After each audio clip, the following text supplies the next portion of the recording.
Okay, thank you, Laura. Starting this 13th Sabbath, our first week in the 13 weeks, we are going to be embarking on a journey, and we're going to be studying our personalities, and later on the so-called love languages or specific ways people feel they are loved the most.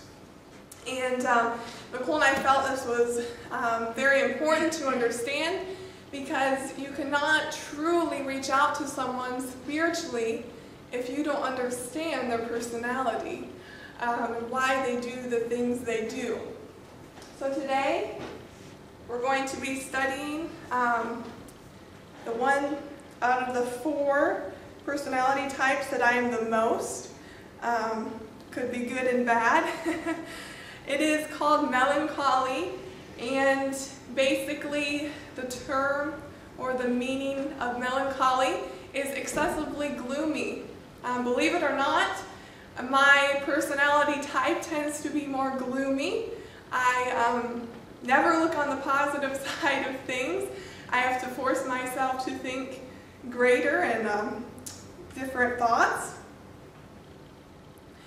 The other types we'll be studying are sanguine, choleric, and phlegmatic. So why look specifically into personalities? Here are some more reasons. It's important to understand people. They're good avenues for teaching others. And in order to connect with someone, you really need to understand who they are. And for example, if we see someone come into the church and you start talking with them and you feel you don't really connect, like your best friend and you would, you could always go up to someone else in the church that you think would be a better match for them, for a friendship, and ask them to talk with them so they feel more welcomed and like they do connect with people in the church. That will help them stay in instead of leaving the church. Disciplining your children will be easier. The example I thought of at home was, I love to organize. That's part of my personality, the melancholies. And there are children that will sometimes clean their rooms, and there are those that never clean their rooms.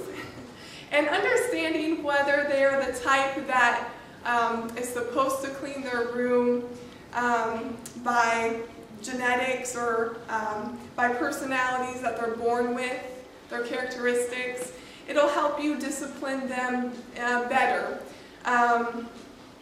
For example, like if your child is choleric, they're less likely to want to clean, so you know you have to be a little harder on them to keep their room cleaner. Seeing the big picture of someone so that you can help them emotionally and spiritually. Everyone is born with a unique set of inborn characteristics which determine the way they respond to situations and people. Understanding your unique personality type will give you the important answers why you always behave in one way and not the other. You may tend to be more bossy, and you may think that that's something that you've acquired over the years. Most likely it's probably something you were born with, and realizing the negative things that you were born with will help you to work on them to become that more Christ-like character. Here's an example of a melancholy description that I found online. There's just something about her. She arrives to every meeting at least 5 minutes early, armed with a requisite notebook and 2 ballpoint pens. Her appearance is immaculate, her shirts are constantly pressed to perfection, and her hair is always neatly groomed. And whenever she voices her opinions, her comments are well articulated and thoughtful. You look down at your own outfit sprinkled with crumbs from today's lunch and suddenly feel inadequate. How can someone be so perfect? We never view ourselves perfect. Although we tend to look a little better sometimes on the outside, we are far from perfect. We just try to be prepared and a step ahead. Ellen White says, stand in your God-given personality. If you're choleric, you are a born leader. So stand, be a leader. Melancholies are not leaders. We are more followers. So be that supportive follower. Be no other person's shadow. Expect that the Lord will work in and by and through you. Here are the strengths. We're analytical, detail-oriented, we're considerate, respectful, sensitive, self-sacrificing. We have high organization skills. We try to be very accurate. We are a loyal friend, no matter what it costs.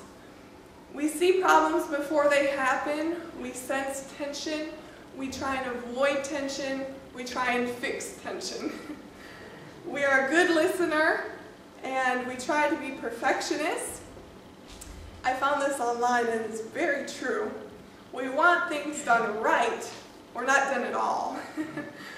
And we can be creative. Our weaknesses, these are kind of embarrassing, but they're very true. We're pessimistic. We always look at the glass half empty. I constantly tell myself, there are blessings around me. I need to be looking at them. Nicole's always trying to bring out the more positive side when there are situations at home. We can be resentful, insecure, unforgiving, me not so much.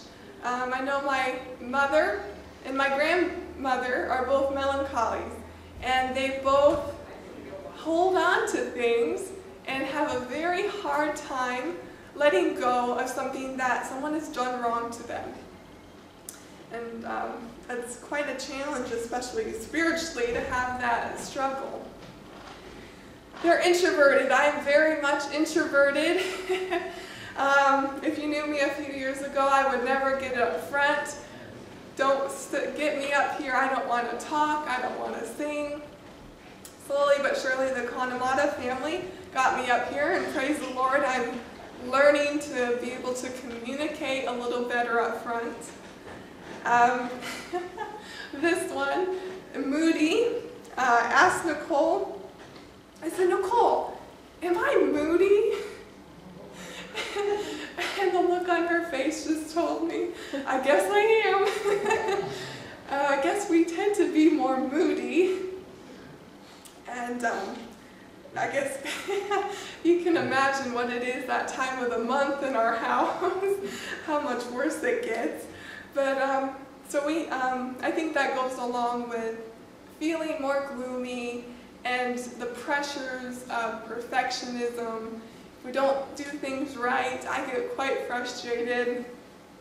This morning, I was making biscuits biscuits and gravy for breakfast. And I put the biscuits in, and I got them out, and the bottoms were almost burnt. And I said, oh, this oven, you know, it never cooks the top and the bottom at the same rate. And that actually kind of made me spiral down into a mood that I had to fight. So any little thing can make us moody. We're hard to please because of the perfectionism. I try not to expect much from others, but I do expect a lot from myself. A lot more than I could ever give.